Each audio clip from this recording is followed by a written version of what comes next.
Film is a powerful medium, and we all have those movies that stick with us.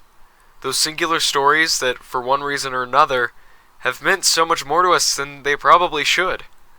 I have a few of those films myself, but the one I always go back to is How to Train Your Dragon. How to Train Your Dragon is an animated 2010 film by DreamWorks Animation and distributed by Paramount Pictures, loosely based on the book series by the same name. The term loosely based is really important here. Aside from character names and setting, a Viking village by the unassuming name of Berk, the movie and its sequels have almost nothing to do with its published counterparts. That fact is really important, to me at least. Those same books were, obviously, popular enough to warrant a film adaptation. Let me be clear, I don't mind them. I recently reread them, and yeah, they're fine. They're good, kill the time, this is kind of funny, kids' books, that admittedly get really dark as the series continues. It's like Percy Jackson light, but with Vikings. However, I never latched onto them like I have other book series. It has a less personable feeling to other book series that share its genre. Book Hiccup is a fairly run-of-the-mill, misunderstood protagonist who's more important than he believes. He's like a lesser version of Harry Potter in that instance, except he has less defining characteristics than Harry Potter. Beyond that, none of the other characters are that special. Fishlegs is the normal, lamer friend. Snotlout is a generic, if slightly more bloodthirsty bully. All of the adult characters are ineffective idiots, a personal pet peeve of mine. And the dragons, while they can actually talk, albeit in Dragonese, in the books, they are all selfish, self-obsessed jerks. Especially the main dragon protagonist, a small green dragon named Toothless. That quick review is probably way more harsh than the series deserves, and I would recommend checking them out if you have the time. But those have been my feelings on the series ever since I was a young boy, and not much has changed. Contrast that to the film adaptation. This is where the loosely based part becomes really important to me. If the DreamWorks movie was a direct, uber-accurate retelling of the book, I wouldn't have liked it. There, I said it. Fight me. As it is, in my opinion, I feel that every single major, and frankly minor change brought to How to Train Your Dragon in the jump from page to big screen was amazing. In a 2010 MovieWeb interview, Cressida Cowell, author of the How to Train Your Dragon books, was asked what she thought about the changes made to the movie from her original story, made by directors Chris Sanders and Dean DeBlois. She answered this: I wouldn't have optioned it at all if I hadn't gone into it feeling that film was a very different medium, and this was going to be their thing. They kept in touch with me all along, but I needed to feel that this was going to be their thing. Otherwise, it would have been too difficult for me. That was the spirit with which I went into it.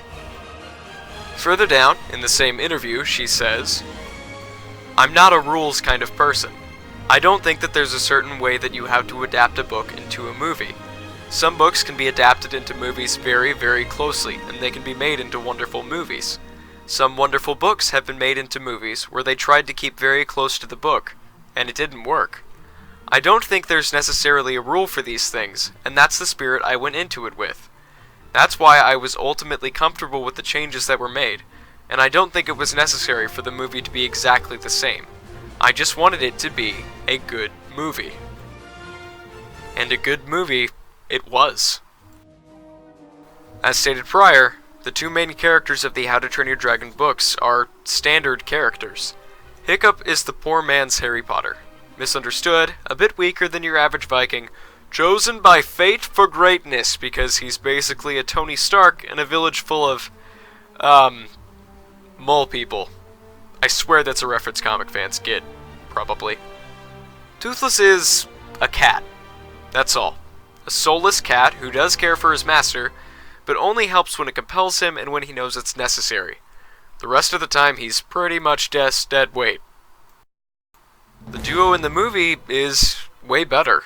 Hiccup is portrayed not as some kind of super genius. He's a fairly normal kid.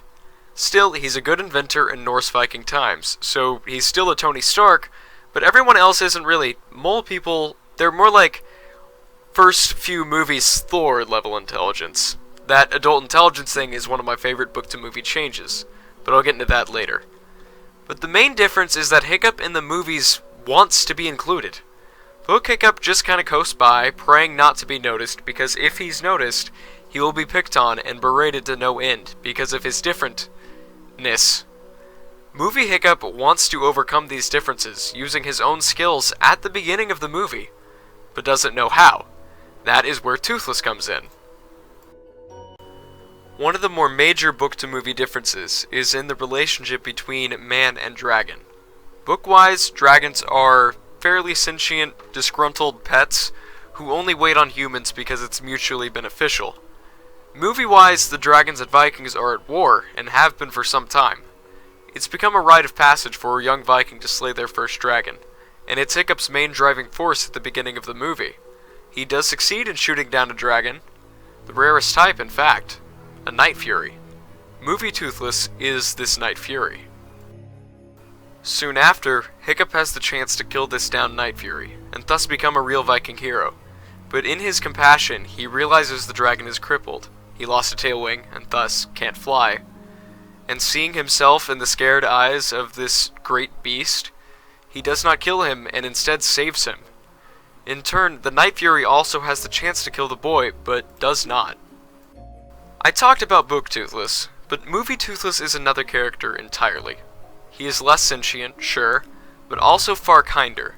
He's like an annoyed dog who's fought his whole life. He hates the fact that he's a downed dragon, and when Hiccup shows up, he's originally very annoyed with him, while he's trying to study the dragon and learn what makes dragons tick. Toothless obliges, originally just so he can get his tail wing back, but eventually becomes fascinated with the boy, and imprints on him, like an incredibly intelligent pet. The movie is built around this relationship, and it does not fast-track it, which would be so easy to do. Their friendship is very symbiotic. Hiccup is able to learn about the dragons in a safe environment, while Toothless is given a chance to fly again due to Hiccup's engineering skills. Through this symbiosis, the two learn more about the other species and become genuine friends, each willing to lay down his life for the other. One of the key moments in this friendship is in the first flight scene, which is one of the greatest sequences in any animated film ever. Don't at me. Hiccup and Toothless learn to work together as one entity. Hiccup realizes that he needs to trust in Toothless's flying ability instead of the simple old cheat sheet, and Toothless submits to Hiccup's guidance as his rider. They fly through mountains and forests and become best friends in the process. Brief tangent, but I could gush for literally hours about the absolutely incredible score by John Powell, which I listened to religiously before I even knew why a score like that is amazing. The fact that it is so underrated pains me, and it needs to be recognized for the absolute art that it is. Moving back on track, the relationship grows to an unbreakable bond until it's discovered by the disapproving village, led by Hiccup's own father.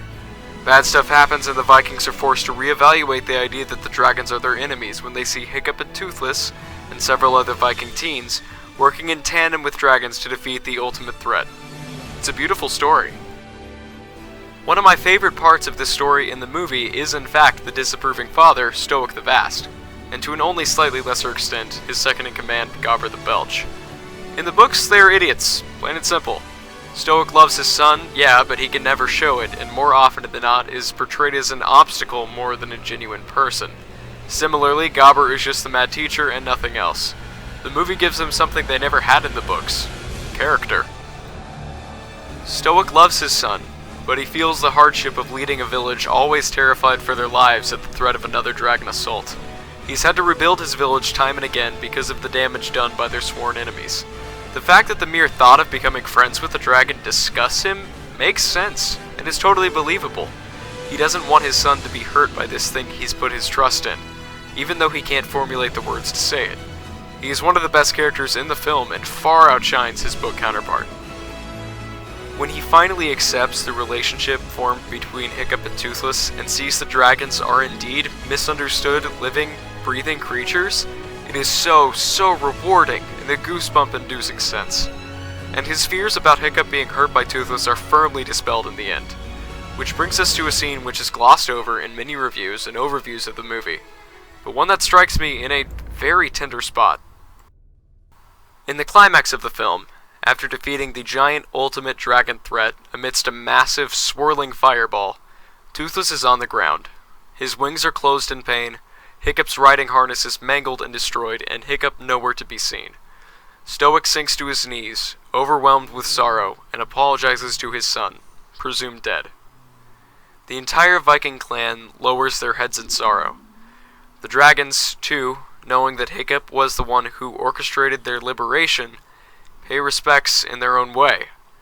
It is at this point Toothless opens his wings and reveals that he saved Hiccup. Or, as Gobber puts it, most of him.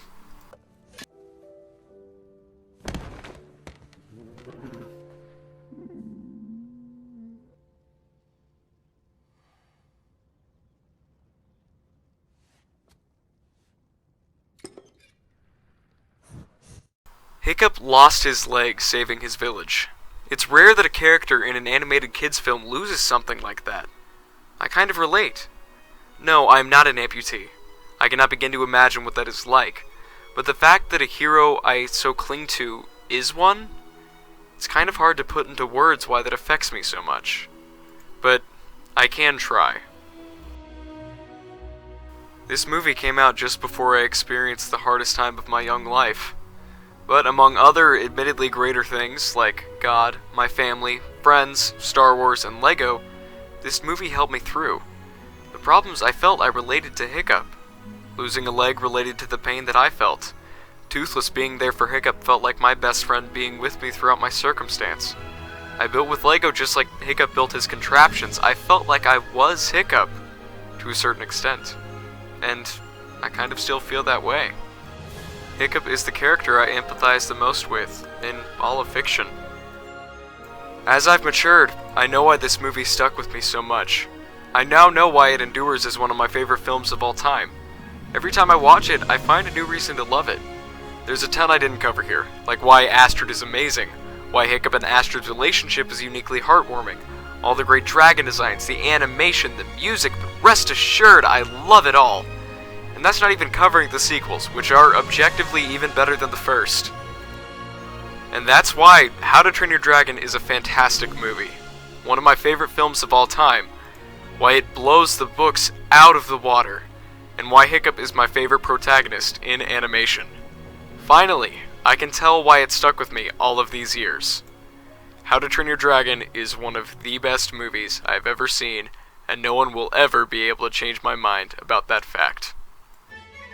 This is a video I've wanted to make for a long, long time. I wanted to post it to coincide with the release of Hidden World. That obviously didn't work out. But hey, better late than never. This also works as a way to advertise my next CMF series, which will be, you guessed it, How to Train Your Dragon. Here's a teaser thing to tease you to your teasing heart's content, I guess. Also, my channel is changing. If you hadn't noticed, I have a new icon. This is him. The Jedi Time Lord. It's an inside joke. And I have a Twitter now, where I post teasers for videos and my own musings on different subjects. Follow me at JiddleTheJiddle. And if you like hearing me pour out my heart to all of you, please like, comment, and subscribe. I know LEGO stuff is my main shebang, but if you'd like more video essays of this sort, please ask. I'd love suggestions. And until next time, later.